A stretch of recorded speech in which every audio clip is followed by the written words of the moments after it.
Congress party के अधिवेशन में शामिल होने के लिए कांग्रेस के नेता पवन खेड़ा जब फ्लाइट में चढ़े तो उनसे कहा गया कि आप फ्लाइट से उतर आइए क्योंकि आपको फ्लाइट से जाने की इजाजत नहीं दी जा रही है।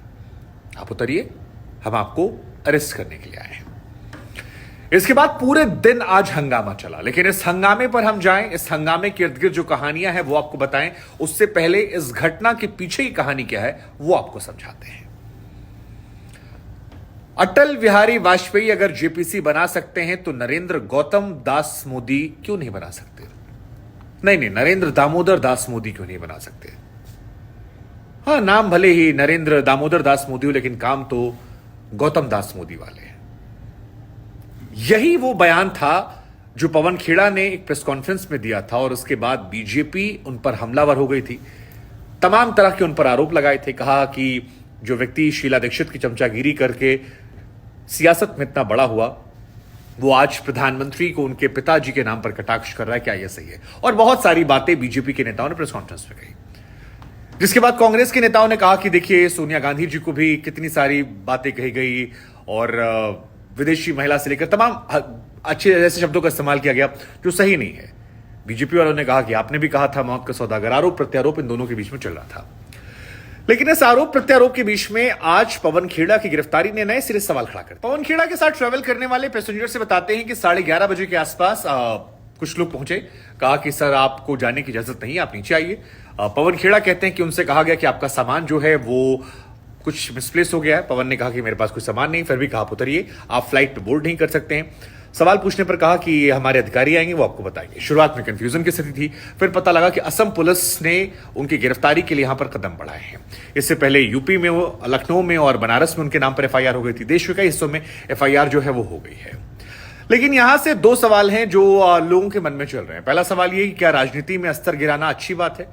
क्या राजनीति का स्तर इतना गिर जाए कि किसी के पिता के नाम को लेकर कटाक्ष कर दे? कि यूपी, बिहार या हिंदी पट्टी में खास तौर पर नाम को लेकर बड़े सेंसिटिव होते हैं लोग, और नरेंद्र दामोदर दास की जगह नरेंद्र गौतम दास, ये कई लोगों की नजर में बहुत बड़ी बात है। कई लोगों को लगता है कि इतनी बड़ी बात नहीं, गिरफ्तारी कर ली जाए। दूसरा, क्या गिरफ्तारी होना सही है? मतलब माफी मांगना या दबाव बनाना, या बीजेपी जिसे ऐसे मामले को पॉलिटिकली यूज करना बहुत अच्छे से आता है, जिसने पहले भी किया, उसी तरह यूज कर सकती थी। जब प्रधानमंत्री को कहा गया कि नीच आदमी मणिशंकर अय्यर ने कहा, बाकी लोगों ने कहा, या ये बदली हुई बीजेपी है जो नेहा सिंह राठौड़ पर केस कर देती है, यहां पर भी मामला आ गया है। थोड़ी एग्रेसिव बीजेपी है 2024 के पहले, अब पुराने स्टाइल में काम नहीं कर रही है। गिरफ्तारी क्या जायज थी और क्या गिरफ्तारी ने पवन खेड़ा को एक बड़ा नेता बना दिया खबरों में? क्या हम आपको बता दें, पवन खेड़ा पर 6 गंभीर धाराओं में केस दर्ज किया गया। पहला जो है 120 बी, किसी आपराधिक काम को अंजाम देना, और इसमें सजा जो है वो 6 महीने की है। दूसरा है 152 बी, जिसका मतलब होता है सरकारी कामकाज में बाधा पहुंचाना। तीसरा है और चौथा 153 है और 53 बी, यानी कि धर्म, भाषा, नस्ल के आधार पर किसी पर टिप्पणी करना या राष्ट्र में द्वेष का माहौल बना देना, ये गंभीर धारा है। इसके बाद 500, 505 और 504 किसी व्यक्ति को गाली देना, मानहानि का मुकदमा और आपस में तनाव वाली स्थिति पैदा करने, ये सारी गंभीर धाराओं में जो केस है वो दर्ज किया गया है। लेकिन अब यहां पर भी कई सारे सवाल खड़े हो जाते हैं। एक सवाल तो खड़ा होता है जो बीजेपी के लोग खड़ा कर रहे हैं, वो ये खड़ा कर रहे हैं कि पवन खेड़ा के खिलाफ कई जगह एफआईआर दर्ज हुई थी और पुलिस अपना काम कर रही थी, और क्योंकि सुप्रीम कोर्ट ने तुरंत उन्हें जमानत दे दी, तो उनकी जमानत को लेकर भी एक वर्ग है जो सवाल खड़े करने लगा कि इस देश में तमाम मामले जो हैं वो लंबित पड़े हैं, लेकिन वहां गिरफ्तारियां हो जाती हैं, वहां सुप्रीम कोर्ट कहता है कि आप लोअर कोर्ट जाइए, वहां से आइए। लेकिन पवन खेड़ा के मामले में आधे घंटे में कोर्ट में मामला पहुंच गया, कोर्ट से उन्हें जमानत मिल गई, उन्हें फिलहाल के लिए फ्री कर दिया गया अगली सुनवाई तक, जब तक वो लोअर कोर्ट में याचिका नहीं डालते हैं, और साथ ही उनके सारे केसेस को क्लब करने की बात कर दी गई, जो कुल मिलाकर उनकी राहत वाली आसान वाली बात है।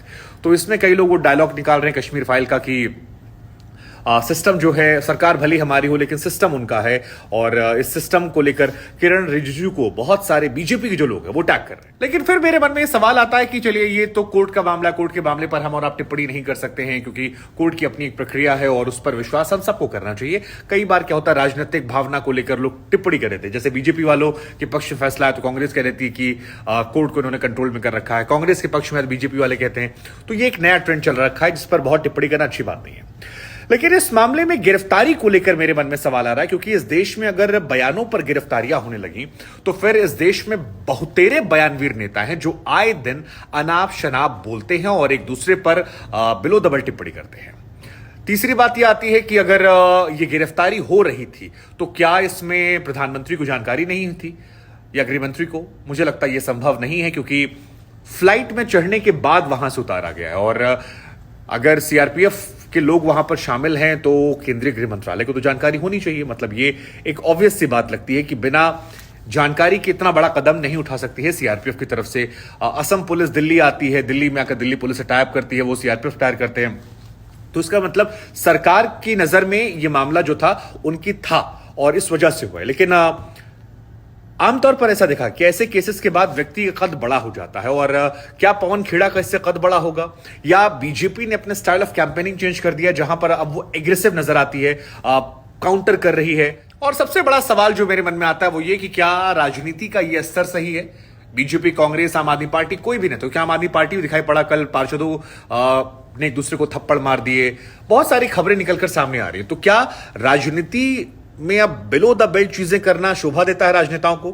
क्या पिताजी के नाम को लेकर मजाक उड़ाना सही था, जायज था? क्या जस्टिफाई किया सकता है? क्या वो एक स्लिप ऑफ टंग था?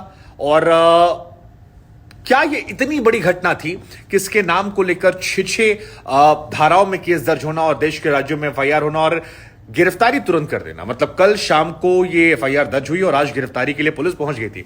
तो पुलिस की जो ये सक्रियता है इसको लेकर भी सवाल आ रहा है। हालांकि एक एंगल इसमें यह भी आ रहा है कि एक कंपटीशन बीजेपी के अंदर भी चल रहा है और वो कंपटीशन है हेमंत विश्व शर्मा और योगी आदित्यनाथ के बीच में। ऐसी खबरें आती रहती हैं कि केंद्रीय नेतृत्व जो है वो हेमंत विश्व शर्मा को बढ़ाना चाहता है, योगी आदित्यनाथ की अपनी फैन फॉलोइंग है, क्योंकि पहले लखनऊ और बनारस में एफआईआर हुई, लिहाजा यहां पर असम की गवर्नमेंट जो है सक्रिय हो गई।